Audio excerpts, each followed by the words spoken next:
नमस्कार। Haribhoomi news bulletin में आपका स्वागत है। आज की वीडियो में हम बात करते हैं हरियाणा में पूर्व मुख्यमंत्री भूपेंद्र सिंह हुड्डा की। The next Indian icons, beating everyone on the globe, B6E and XEV9E. Mahindra's electric origin SUVs. Catch them at Unlimit India.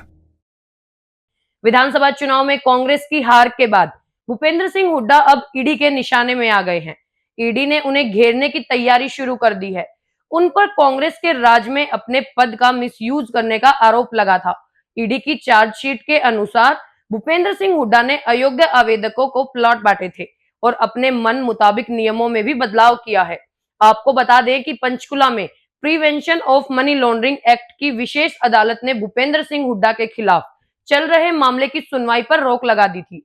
विधानसभा चुनाव खत्म होते ही अब ईडी ने पंजाब एवं हरियाणा हाईकोर्ट में अदालत के आदेश को चुनौती दी है। भूपेंद्र सिंह हुड्डा के खिलाफ मामले को लेकर फरवरी 2021 में पंचकुला की विशेष अदालत में शिकायत दायर की गई थी। अदालत ने 15 मई 2024 को सीबीआई को इस मामले में रिपोर्ट पेश करने से रोक दिया गया। ईडी ने फैसले को पंजाब हरियाणा हाईकोर्ट में चुनौती दी है।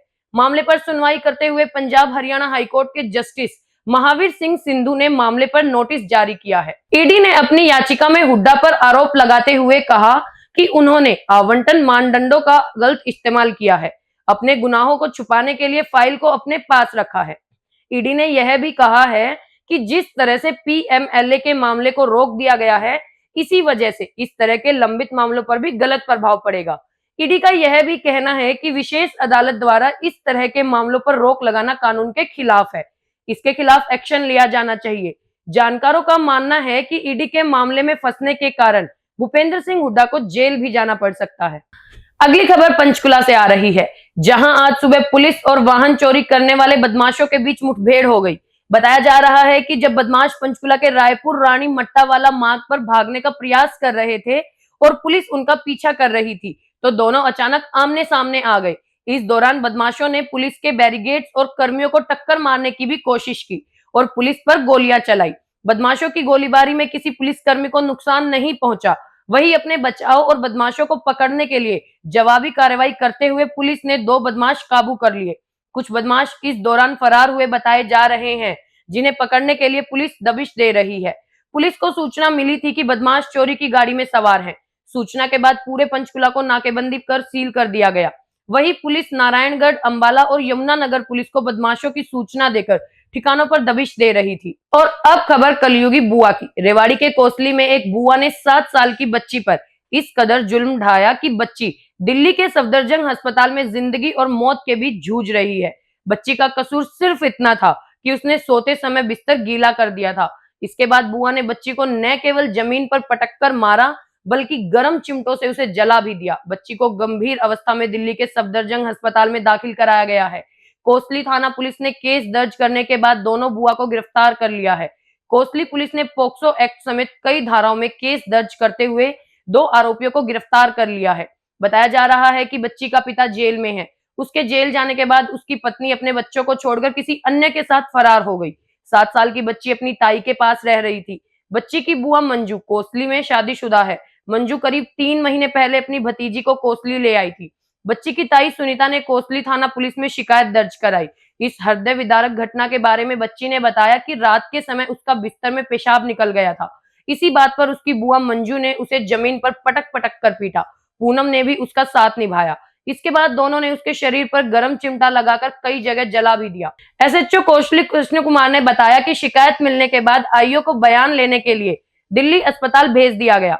दोनों आरोपियों के खिलाफ केस दर्ज करने के तुरंत बाद उन्हें गिरफ्तार कर लिया गया है।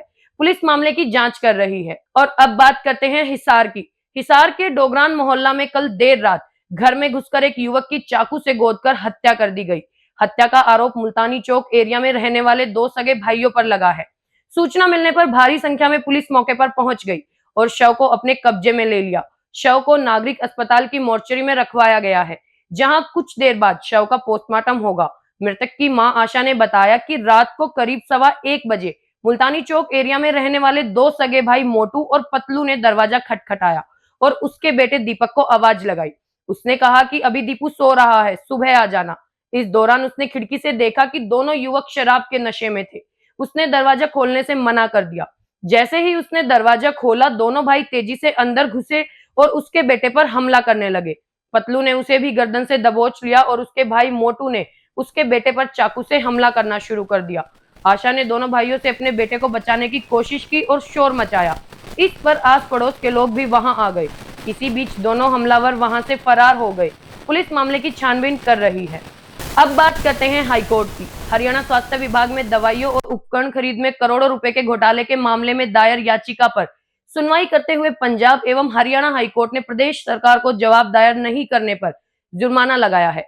हाईकोर्ट ने सरकार पर 1,000 रुपए का जुर्माना लगाते हुए अगली सुनवाई पर जवाब दायर करने का अंतिम अवसर दिया है। इस मामले में 24 फरवरी 2020 को शिकायत दर्ज की गई थी, लेकिन प्रदेश सरकार की ओर से कोई कार्रवाई नहीं की गई। हाईकोर्ट के चीफ जस्टिस सील नागू और जस्टिस अनिल खेत्रपाल ने दायर याचिका पर सुनवाई करते हुए सरकार को राज्य के तहत सक्षम प्राधिकारी शिकायत में निहित आरोपों के संबंध में अनुमोदन देने या अस्वीकार करने का निर्देश जारी करने के आदेश दिए थे। कोर्ट की ओर से मामले में फैसला कर हाईकोर्ट की रजिस्ट्री में जवाब दायर करने का आदेश दिया गया था। इसके बावजूद प्रदेश सरकार ने कई तारीख बीतने के बाद भी जवाब दायर नहीं किया था। आपको बता दें कि पूर्व उप मुख्यमंत्री दुष्यंत चौटाला ने भी इस घोटाले की जांच सीबीआई और कैग से कराने की मांग की थी। अंत में बात करते हैं बदलते मौसम की। हरियाणा में मौसम तेजी से बदल रहा है। बुधवार को अचानक से मौसम ने करवट ली। आज सुबह सुबह हरियाणा के ज्यादातर जिले कोहरे की चादर से ढके नजर आए। मौसम बदलने से ठंड का सीजन शुरू हो गया है। मौसम विभाग के अनुसार अगले 2 दिनों में भारी बारिश हो सकती है। कृषि विज्ञान केंद्र के मौसम वैज्ञानिकों का मानना है कि हवा में नमी की मात्रा बढ़ने से बारिश की संभावना बढ़ गई है। किसानों को चाहिए कि वो धान कटाई का काम जल्दी से करके गेहूं बिजाई करें। हरियाणा की ऐसी ही मुख्य खबरों से जुड़े रहने के लिए हमारे चैनल पर बने रहिए।